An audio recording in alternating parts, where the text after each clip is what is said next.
Hello students, today we will be going to discuss one of the famous drama of Shakespeare, that is Twelfth Night. The complete title of that very drama is Twelfth Night or What You Will. Now before going to discuss the textual analysis of that very drama, we will discuss the general outlook of that drama. So generally, Shakespeare plays have 5 acts. We have 5 acts in Shakespeare play. So number one point is we have 5 acts in the Shakespearean plays. Probably that is in comedies. So the first act play structure in 5 acts. That is the first point. The second point is the first act is the exposition. The first act is the exposition. Now the first act is probably the exposition of the play. Expositions means who is the main character, what are their relationship with the other character will be that will be introduced in the very first act and the very first scene of the play, the Twelfth Night or What You Will. What are the different kinds of relation the characters have with each other? So that the first act is basically the expositions. Now there is also some kinds of complications that will be in the first. There is also some kind of complications that is in the first, in the act 1 and scene 1. There is also a kind of complication in act 1 and scene 1 which will be resolved. Which will be resolved in scene 2.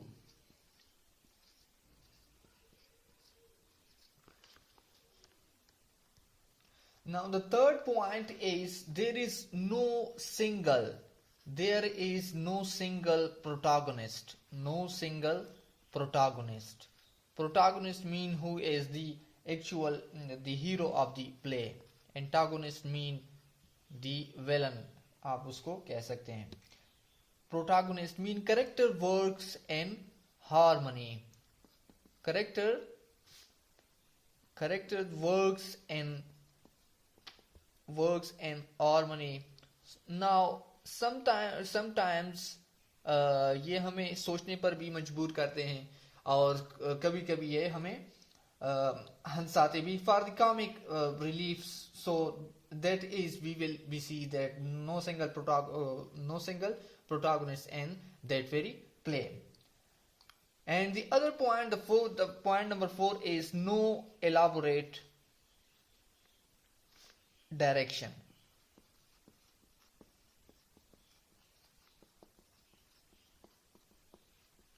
No elaborate directions. Probably Shakespeare की play में stage elaborate directions नहीं होती हो. उनमें आपको वो जिस तरह बर्नार्ड शॉ के प्ले में होती हैं. No elaborate stage direction means unlike the Bernard Shaw play who gave meticulous details of stage.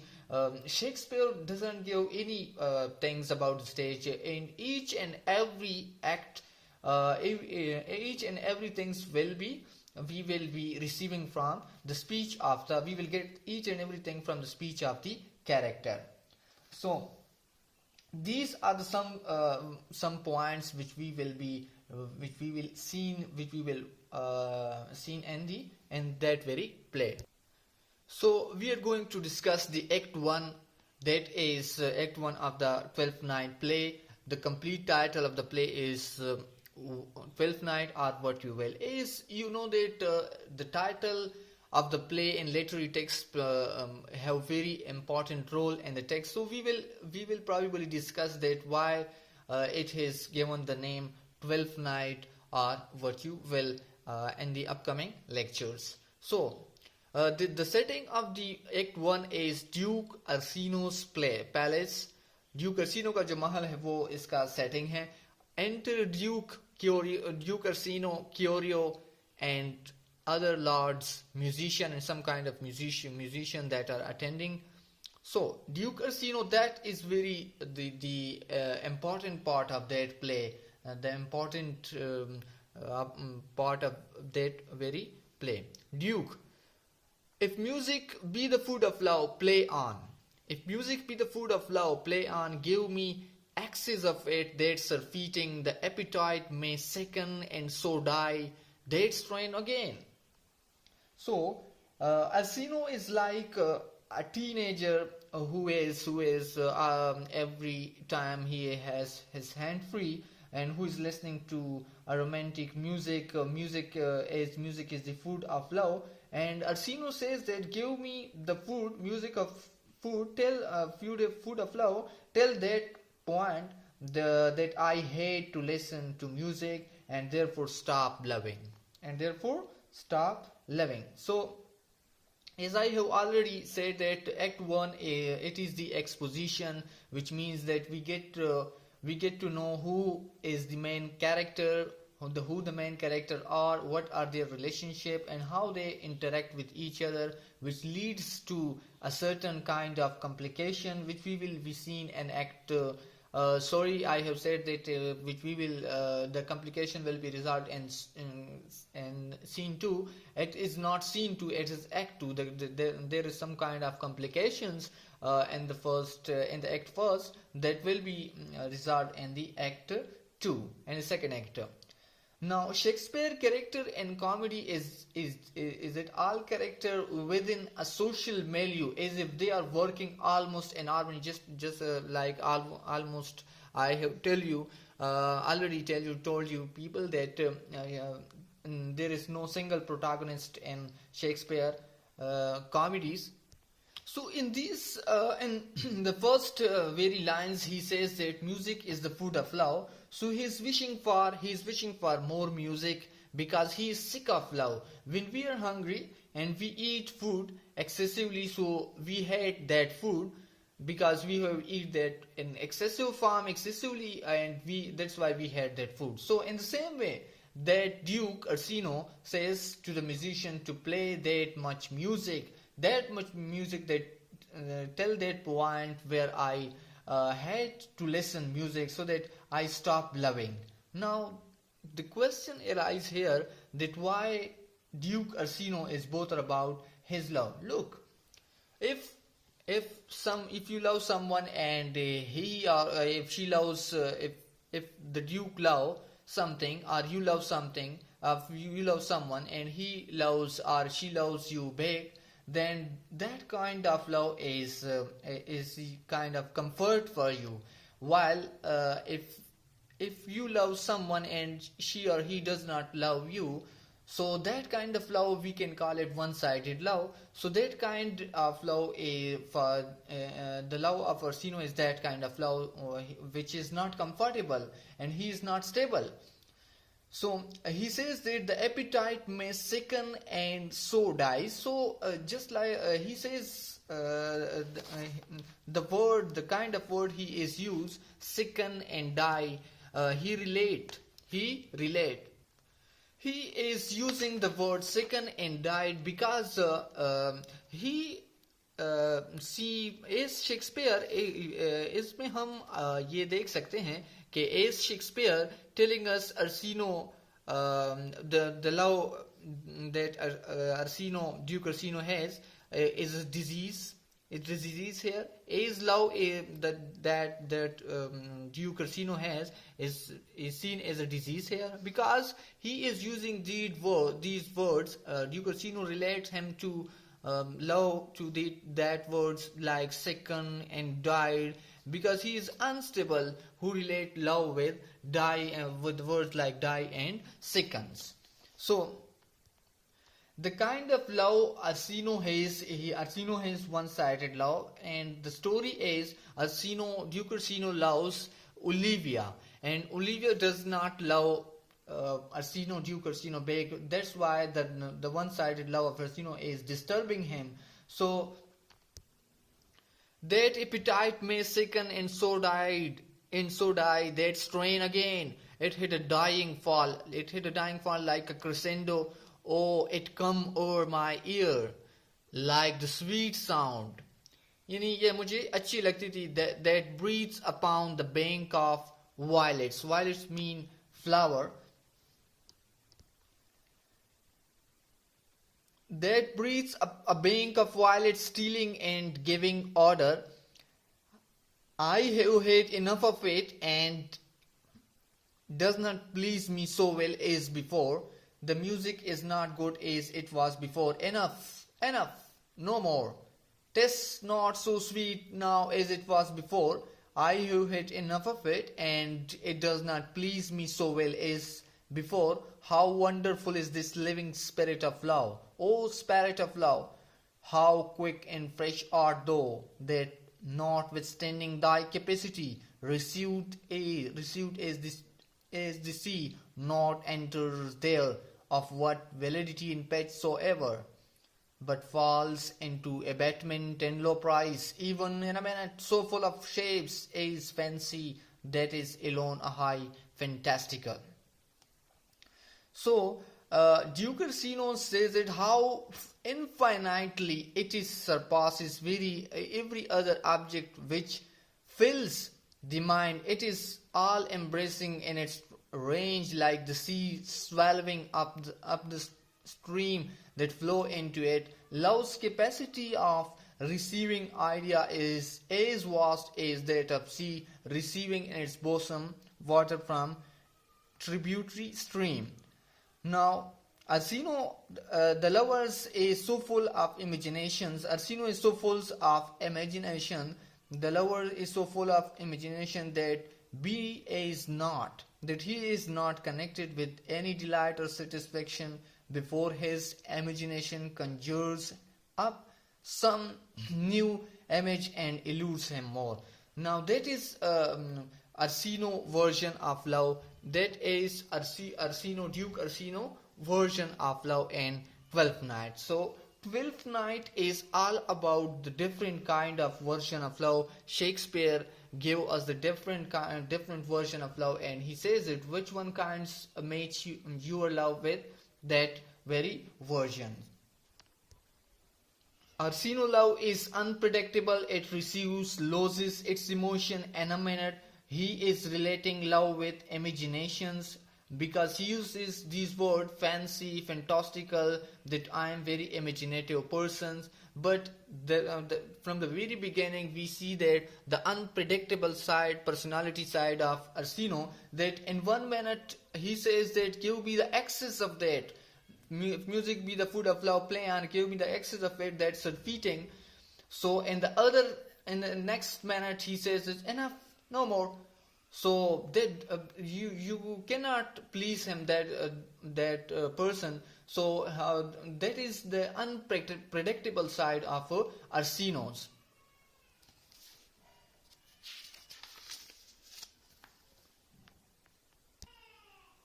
Now, Duke Ursino needs some kind of cure, and in that very moment, we say that the character Curio. What is that kind of relation? Shakespeare used different names in his plays, and he is playing with these kind of names. Now, Curio means the word Curio means it is a decorative or ornamental object of little value. Now he is like a bizarre object. Now we will see that is Curio is a decorative or ornamental objects in the Ursino's life. So, and on the other hand, the Duke Ursino, the word Ursino means that is from the Italian name. It is an Italian name which means little beer, or Ursa Minor means lesser beer. It also refers to constellation. The word Ursino also refers to constellation. Now look, is Shakespeare in these through these names telling us that Ursino is the star of our story? because here the word Ursino means which in the word Ursino means constellations. Is through these kind of names Shakespeare telling us Ursino is the star of our story. He is giving different hints. He is giving different kinds of associations. Are he is a dreamy person who always dream, who is unrealistic, does not belong to this earth, belong to sky, this who does not belong to earth and belong to sky. He is imaginative person, as Shakespeare telling us that. So this kind of association we will see in different kind in different plays of Shakespeare. This kind of the associations of different characters that he used with the text. So in the second scene we will see a shipwrecked Viola reached Illyria, and she does not know where to go, and she decides to go to Ursino's court. Here Arsenal is like guiding person when they lost in the sea, that constellation Ursa Minor guide the mariners when they have no compasses, because it had the pole star as an extension of it. Therefore Ursino is the little, therefore we deduce from that Ursino is the little beer and Viola's life. Perhaps we should deduce that. We will see that probably. Now back to the text. We will go back to the text. So Curio said that, will you go hunt, my lord? Curio want to discuss to change the topic for his lord. He says, will you go hunting, my lord? What? Curio? Now Curio says that the hart. Now hart means a mature male deer. It is very prestigious things to be killed. Now this main Duke Ursino is not only self-obsessive and unrealistic. This man is not only absent-minded, but he is very imaginative, because he associate heart, H-A-R-T, with H-E-A-R-T, heart.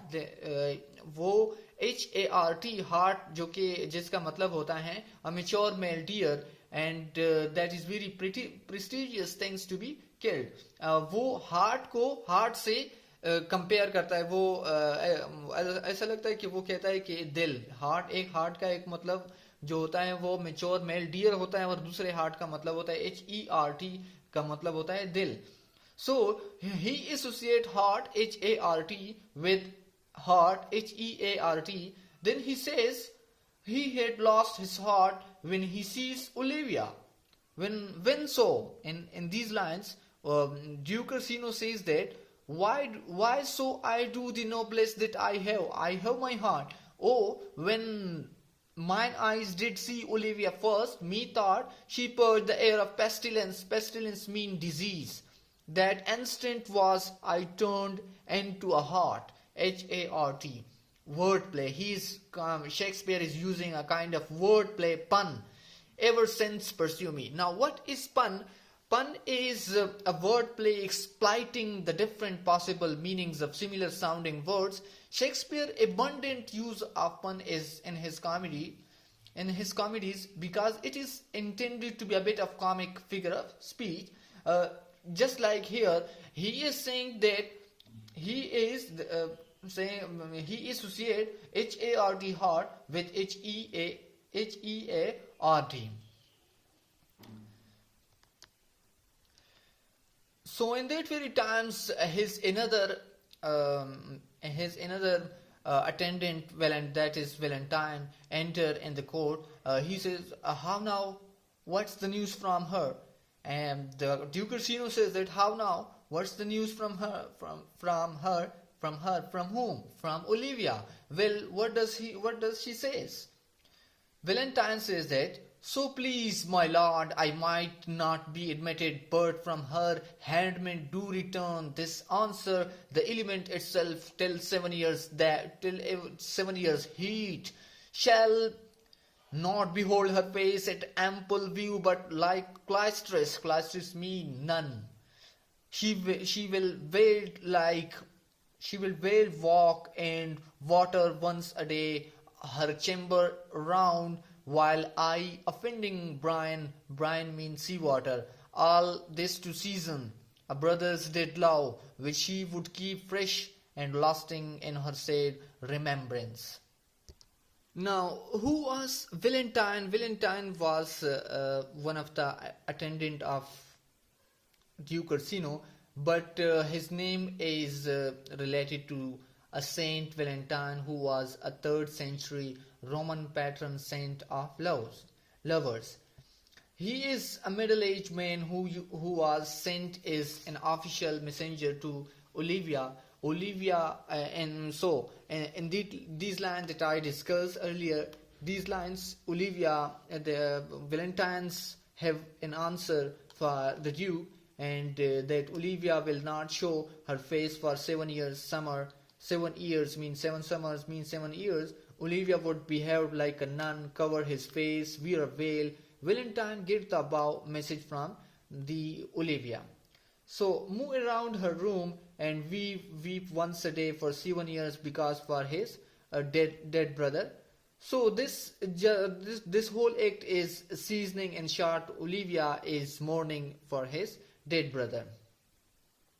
So from that very point, we see that Olivia is actually refusing the messages, the love of Duke. He is actually rejecting the Duke Orsino, but he is not directly rejecting him. From that text, from that point, we see the cleverness of Olivia that she is using, because Olivia know that Duke Orsino is the Duke, and she cannot afford to offend the Duke because his father and brother is died. His father and brother has already died, and he is the Duke, and she cannot afford to offend the Duke.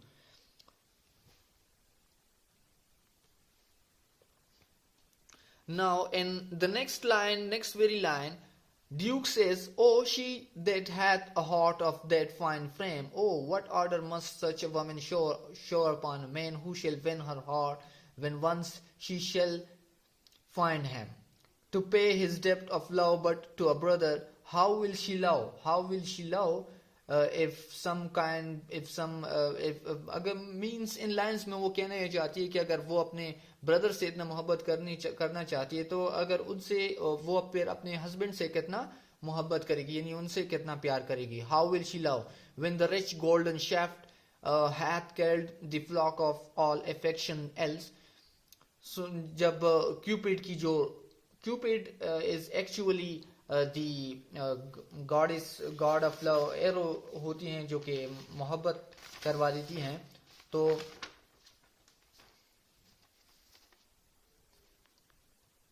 Cupid is something, when somebody is hit with that arrow, the arrow of Cupid, she forget all other but love of his boyfriend. So if she is hit by that golden shaft, she will obviously love me.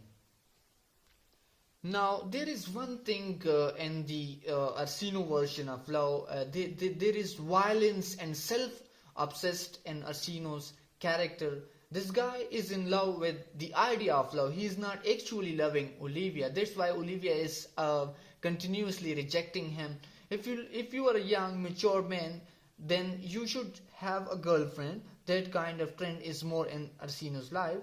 Love for Orsino is something which is imaginative, physical, and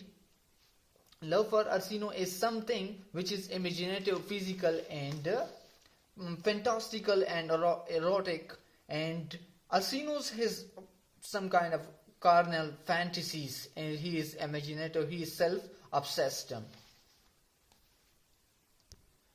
that live in her when liver, brain, and heart.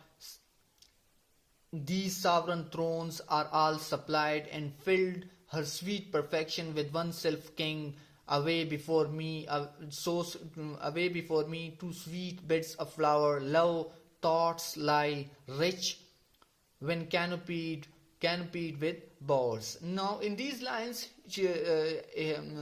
Duke Arsenos, the Duke Orsino says that her heart is supreme, is the master of passion of love. When liver, brain, and heart, thrice sovereign thrones will be supplied and filled with oneself king.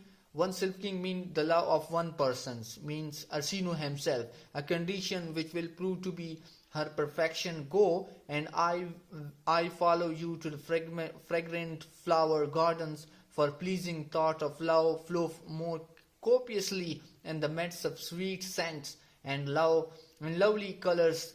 Thought of love can have no more sumptuous and benefiting couch than when entertained beneath the overchanging shades of trees and flowers. Now, if you look these words that live in her when liver is a kind of sexual urges, is the sign of passions and sexual urges, and brain is kind of intellect, and heart is a sign of emotions. Shakespeare used these words instead of the original words like emotions, intellect. For that he used the concept like when liver, brain, and heart. So that kind of figure of speech that kind of figure of speech is called metonymy. Metonymy is a figure of speech. Metonymy is that kind of figure of speech in which a thing or concept is referred to by the names of something, just like brain, liver, brain, and hearts. So one thing that we miss in that very lines is that the Actaeon. Who is Actaeon? And Actaeon in Greek mythology, is the son of priestly herdsman Aristeus and एटोनी इनका नाम चूंकि बहुत difficult है, अगर pronounce गलत हो जाए तो माफ कर देना. Atoni and Boeotia was a famous hunter. According to Ovid's Metamorphoses, Actaeon accidentally saw Artemis. Actaeon ने accidentally उस Artemis को देखा. ग्रीक रोमन वेरिएंट Diana, जिसमें ग्रीक जो है वो उनका वर्जन जो है, ग्रीक के अपने गॉड्स है, रोमन के अपने गॉड्स हैं. Greek Roman variant Diana, goddess of wild animals and vegetation, while she was bathing on Mount Cathaeron. For this reason, he was changed by her into a stage and was pursued and killed by his own 50 hounds. So